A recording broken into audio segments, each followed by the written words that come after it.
Hey everyone, this is Kit of Harlan's Media. Once again, we are finishing up the Chuy Garcia, Senator Bernie Sanders event here at the Apollo 2000 Theater, and I'm joined here today with Beatriz, Frausto, Sandoval.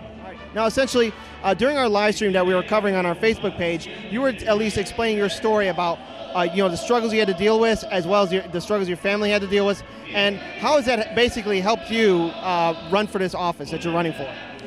I think the struggles my family had to deal with as an immigrant family, specifically my father also as a steel worker, as someone who worked very hard to unionize, someone who suffered a lot of discrimination in the 1970s, someone who suffered police brutality, who suffered threats of deportation. He's actually someone who, when he was suspended from work for union activities, he would go to the courts because back in those days we did not have enough interpreters. I mean, even today we still don't have enough interpreters. So he would literally go and hang out at the courts and interpret for people who did not speak English. So he unfortunately passed away when I was a baby, but he's my whole life has been a series of lessons about things that were important to my father, values that he held that I think have really shaped who I am as an attorney and that have really motivated me to represent the judicial subcircuit. There's an incredible lack of diversity in our court system. There's an incredible lack of understanding of the working class families, especially in the heavily Latino 14th subcircuit. And I've been working as an immigration attorney. I've worked with families from all over the subcircuit.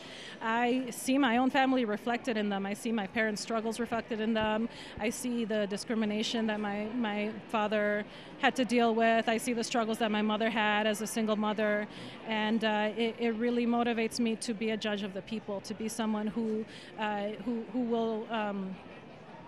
will understand where people are coming from and the many things that impact litigants in court, especially those without representation, those who might not be citizens, those who essentially we need to make sure that the judicial system is working for them and providing justice for them, just as it would anybody with privilege. Now, of course, this election cycle, a lot of people are going to say that this is the time for progressives to really start making an impact on politics, be it at local level, state, or federal. So essentially, should you win the office that you're running for, what kind of reforms do you intend to bring, and what kind of outreach will you still have with the community? Mm-hmm. So I live in Gage Park. I live in the heart of the Southwest Side. My husband is a teacher at Tonti Elementary, which is on 59th and Hillman. I will remain a strong part of my community. I'm on a board at Catholic Charities on the Southwest Side. For me, being involved with my community, giving back to my community, is how I have gotten through the stress of being an immigration attorney. When you're dealing with the possibility of people's lives being ruined every day, with people being deported, people's security being constantly threatened, you need to maintain your bond with the community so that you can get through it and do your job. So as a judge, I plan to do the same thing. I will be a judge who is still in the community, still living at the same address. We will not have platforms as judge. Obviously, I uphold the law, but I see wonderful things happening in our state regarding restorative justice, rehabilitation of youth, allowing more freedom to judges when it comes to sentencing youth offenders, juvenile offenders. And those are all very great things that I hope to get behind as a judge and I hope to be a part of.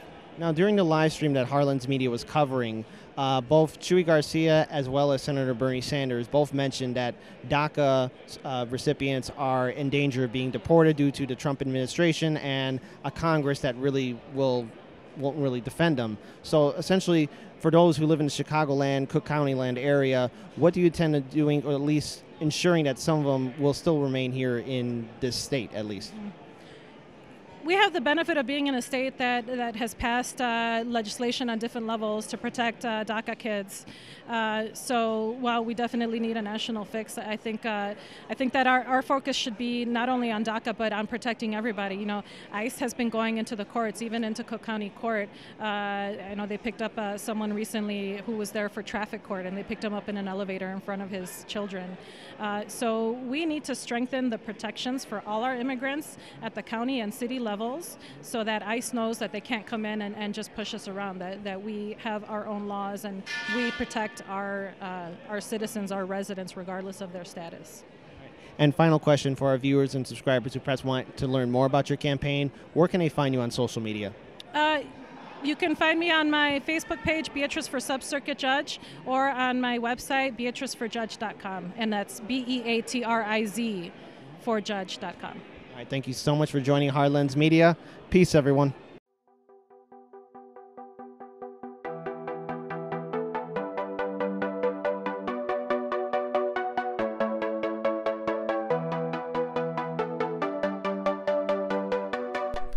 You're watching Hard Lens Media.